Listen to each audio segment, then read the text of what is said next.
नमस्कार. गणपती बाप्पा आता जवळच आलेत, तर त्यासाठी मी एक गोडाचा पदार्थ बनवणार आहे, ते म्हणजे मालपुआ.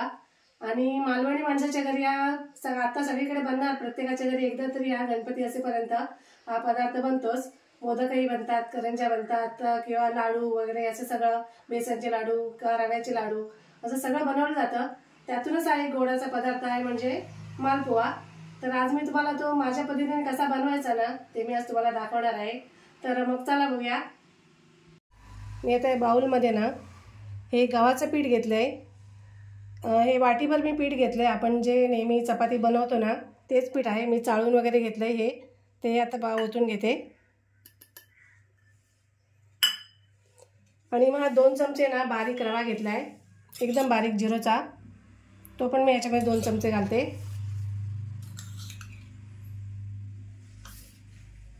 आणि मैदा घेतलाय. मैदा सुद्धा मी ना 2 चमचे घेते. हे सगळं घरचंच साहित्य आहे ना, म्हणजे हो घरच्या साहित्य घरी असतं असतं. आणि वेलची पावडर घेतली आहे अर्धा चमचा, ती पण घेते. आणि एक पेला मी ना दूध घेतलंय, म्हणजे आपल्याला लागेल तसं घ्यायचं आहे. आणि हे कोमट दूध आहे, गरम करून थंड केलेलं, म्हणजे जरा कोमटच आहे, तसं एकदम थंड पण नाही.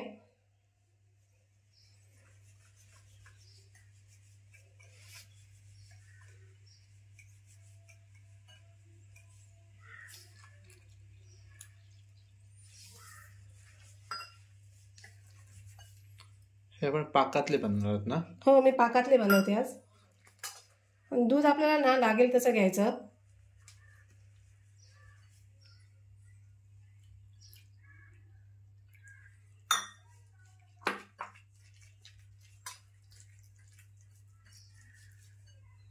दूध आपल्याला लागेल अजून.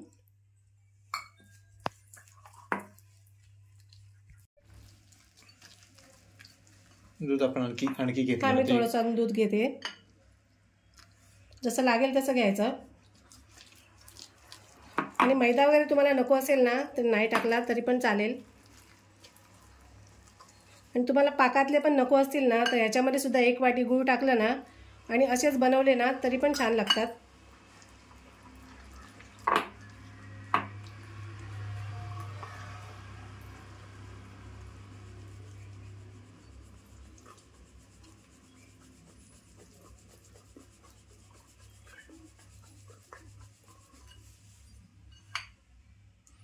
थोडं होत राहायचं. थोडं घ्यायचं, म्हणजे जास्त पातळ पण नाही करायचंय. आणि त्याच्यामध्ये रवा पण आहे ना, रवा पण थोडासा शोषून घेतो ना तूप, हे दूध.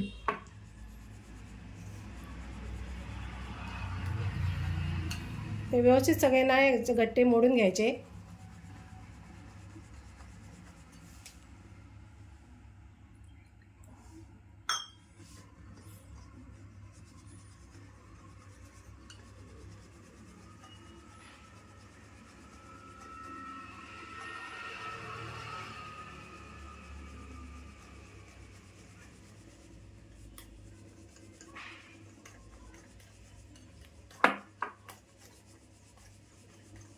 आणि मालपुआ सगळ्यांनाच आवडतात ना, लहान आवडतात. हो, गोड असतो ना त्याच्यामुळे, आणि छान लागतो मालपुआ. छान लागतो. आणि पाकातलं तर आणखी छान लागेल. हो, पाकातलं तर एकदम सॉफ्ट होते एकदम.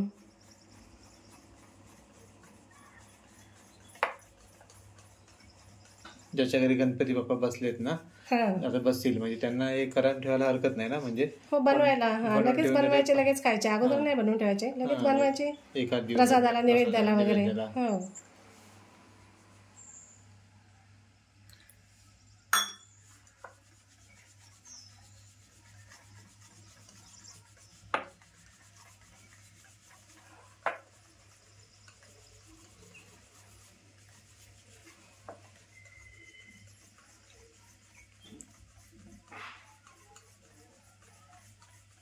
आता मी 1 चिमूटभर मीठ आणि अर्धा चमचा बडीशेप पावडर आहे, मी कुटून घेतली आहे, ती पण टाकते.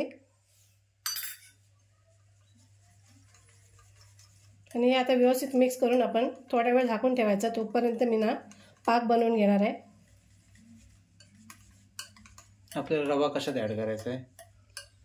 कोणता रवा? तो रवा आहे तो तो त्याच्यात टाकला का मग? हां टाकला ना याच्यामध्ये रवा, 2 चमचे रवा, 2 चमचे मैदा, 1 वाटी गव्हाचं पीठ. म्हणजे आता हे बॅटर तयार झालं. हे तयार झालं. आता हे असं थोडा वेळ झाकून ठेवायचं, म्हणजे रवा थोडासा फुलेल ना, थोडासा फुलेल रवा. तर मी झाकून ठेवते. मी आता 1 वाटी साखर घेतली आहे आणि कढई ठेवली तापत. मी आता ती कढईमध्ये ओतते. 1 वाटी साखर आणि 1 वाटी पाणी, सेम प्रमाणात. हां सेम प्रमाणात.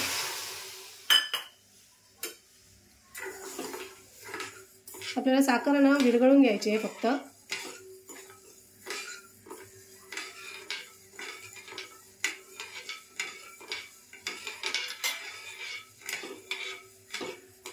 आपलं गुलाबजामचं पाणी असतं ना तेवढं असं पातळ बनवून घ्यायचं. साखर आता वितळल्यावर 2-3 मिनटं ठेवायचं असं ढवळत.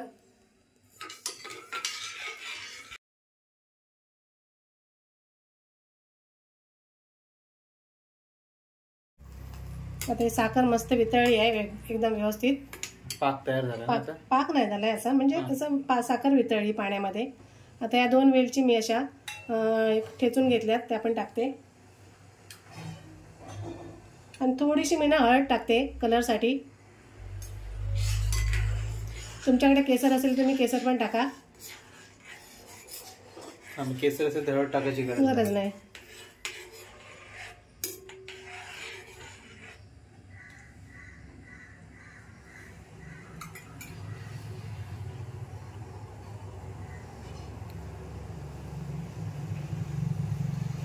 पाक तयार झालाय कसं समजायचं, म्हणजे तयार झालं की असं? हे साखर वितळली की झालं ना, साखर वितळली की झालं.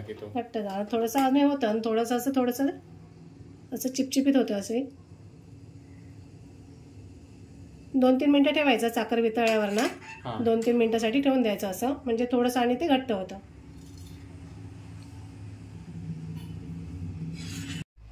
आता हे झालंय, 2-3 मिनिटासाठी मी ठेवलंय आणि आता असं व्यवस्थित झालंय. आता मी गॅस बंद करते.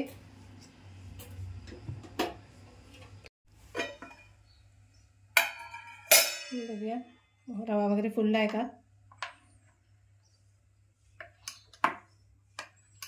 बडीशेप फुललेली आहे, मोठी मोठी झाली. अच्छा ती बडीशेप आहे. हां बडीशेप आहे.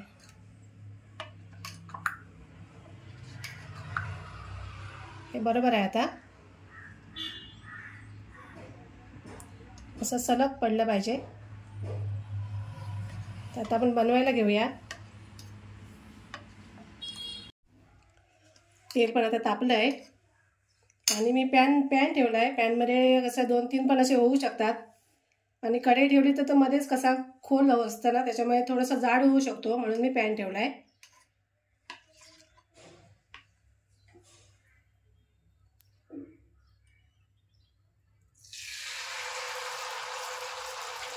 आता पहिल्यांदा मी एकच बनवते.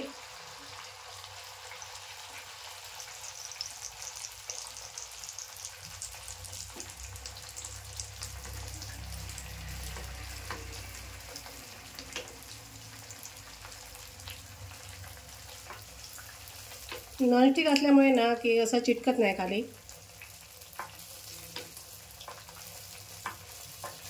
गॅस ना मीडियमवरच ठेवायचा, एकदम कमी पण नाही आणि एकदम फास्ट पण नको.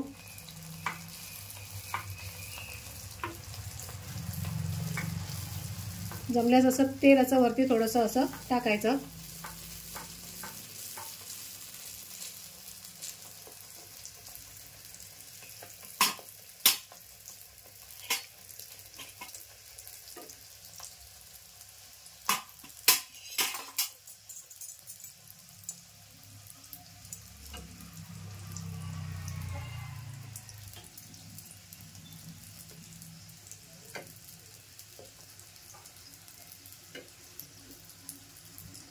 आणि दूध टाकल्यामुळे ना खूप छान टेस्ट येते. दूध नक्की टाका असेल तर.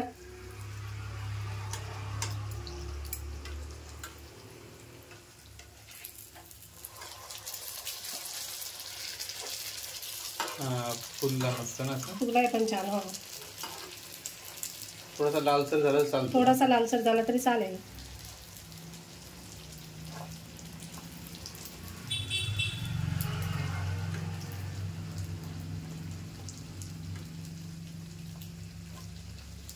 आणि साखरेचं पाणी ना कोमटच ठेवायचं आणि त्याच्यामध्ये 2-3 मिनटं हे ठेवून द्यायचे असेच. दोन्ही साईडने आता मस्त झाला आहे. तर मी साखरेमध्ये पण टाकून घेते.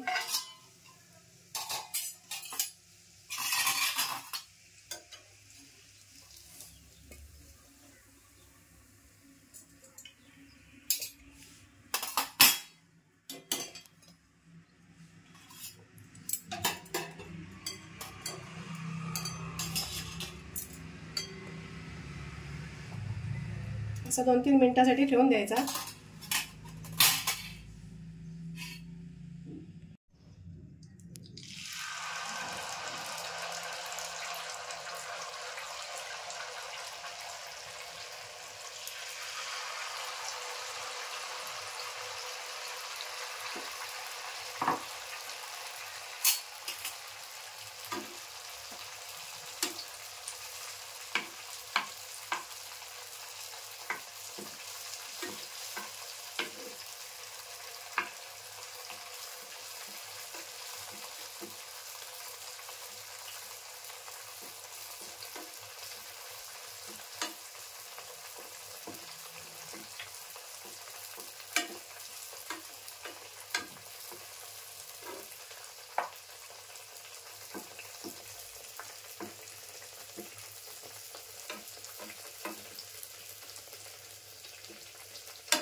मस्त दिसतात ना. खूप छान मस्त दिसत आहेत ना. तेवढेच खायला पण मस्त लागतात. चालेल, दे मला लवकर. मला भूक लागली बघून. गोड म्हटलं की सगळ्यांनाच आवडतं. मी आता ना काढून घेते.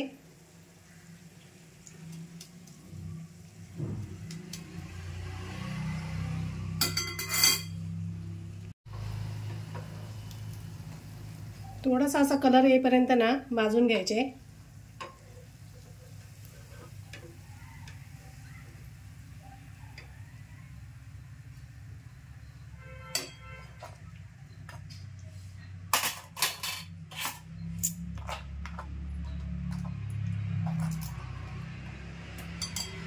हळद टाकल्यामुळे त्याला असं त्या पिवळा कलर आला, चेंज होतो कलर लगेच. हळद, केशर काही टाकलं तरी चालेल, पण जरा पिवळसर जरा छान दिसतं. बघा किती मस्त झाले, तसे सॉफ्ट एकदम एकदम मऊ झालेत.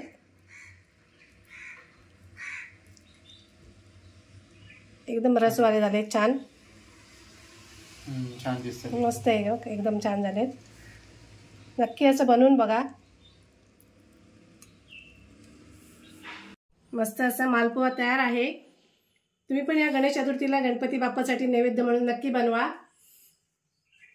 आणि व्हिडिओ आवडल्यास लाईक करा, शेअर करा, कमेंट करा आणि आमच्या चॅनलला सबस्क्राईब करा. धन्यवाद. धन्यवाद.